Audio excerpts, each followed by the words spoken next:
এখনো অনেক ভাই আসতেছেন, অতি দ্রুত চলে আসুন, অতি দ্রুত চলে আসি ভাই, অতি দ্রুত চলে আসি। ঈদের জামাত এমনিতেই দূরত্বে দেওয়া হয়েছে, আপনার সকলের সুবিধার জন্য, সকলের সুবিধার জন্য 9টা বাজে দেওয়া হয়েছে। আর দেরি করা যাবে না, জাস্ট 9টা বাজে ঈদের জামাত অনুষ্ঠিত হবে।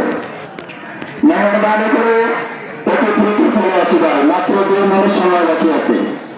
2 মিনিটের মধ্যে আমরা কাতারগুলো সোজা করে সুন্দরভাবে সারিবদ্ধভাবে বসে যাই, সারিবদ্ধভাবে সুন্দরভাবে বসে যাই। এখনো অনেক ভাই আসতেছেন, আমরা দ্রুত চলে আসি ভাই, এখনো অনেক ভাই আসতেছেন, দ্রুত চলে এসে কাতারগুলো সোজা করে বসে নামাজ সুন্দরভাবে নামাজগুলো আদায় করে নামাজের পরে যে খুতবা হবে ওই খুতবা মনোযোগ সহকারে আমরা শোনার চেষ্টা করবো ইনশাআল্লাহ।